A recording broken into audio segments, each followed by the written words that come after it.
Hi, my name is Dr. Goldie and welcome back to my channel. Today I'm going to be talking about the 5 things you absolutely need to know before you buy a distressed property.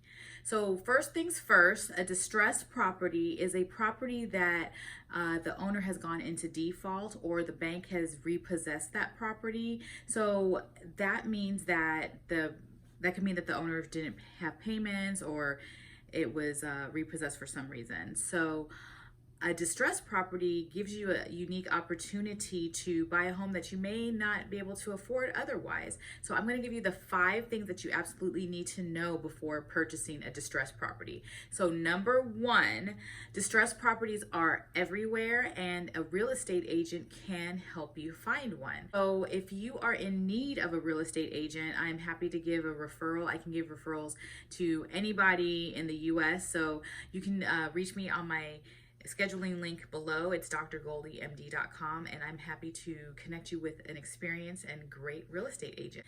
A real estate agent is absolutely necessary and they can guide you through the process. So number 2, you can get conventional financing, and if you need a referral to a loan officer or mortgage broker, also let me know because I can connect you to them also.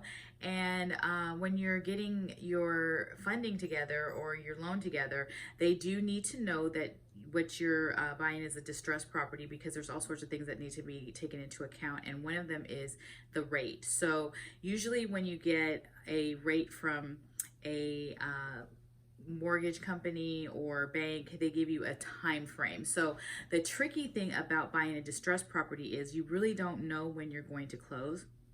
Typically, escrow takes about 30 days. And so with a distressed property, it could take up to a year. So it's really important to take that into consideration, not only when locking in your rate, but also when knowing when you're going to move from your current place of residence. Which leads me to the third thing, which is you can get a distressed property as your primary residence. So distressed properties are not only for investment, you can live in a distressed property. And so the thing with that is that you need to take into account that it can take up to a year to close, and you may need to go month to month on your lease, or you may have to sign another lease but then break it later. So that's something to consider.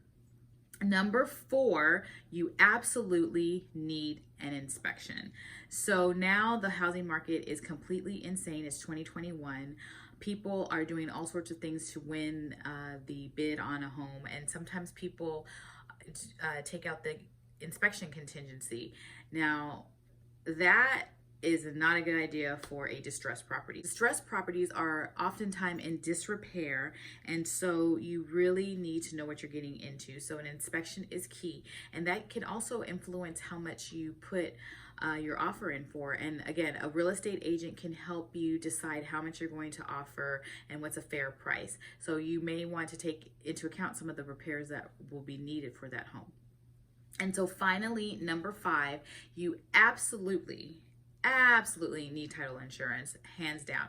Now, I suggest title insurance for any property that you buy, but especially for a distressed property.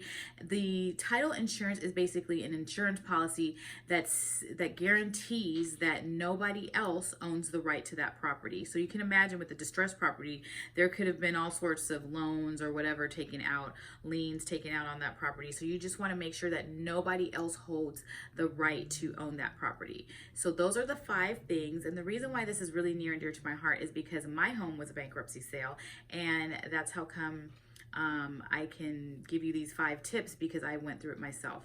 So I hope this is helpful. And to recap, the 5 things are: number 1, distressed properties are everywhere, so you should have a real estate agent that can help you.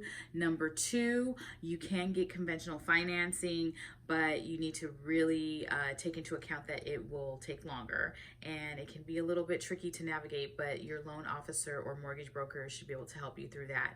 Number 3, distressed property can be your primary residence. You just need to also take into account that the escrow process can be very, very prolonged. So you want to take that into consideration with your living arrangements. And then number 4, an inspection is absolutely necessary and very, very helpful in knowing what you're getting into and what needs to be repaired or replaced. And finally, number 5, title insurance.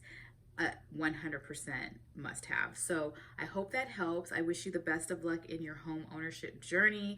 And if you have any questions, please comment below and I'm happy to answer them. And then also I wrote a book. It's called Housing 911, The Physician's Guide to Buying a House. It's on Amazon. I'll link that below too. And that basically gives you a step-by-step process on how to navigate the home buying process from planning on buying a home all the way to closing the escrow. So I hope that you check that book out, and if you have questions, again, leave them below and I'm happy to connect with you.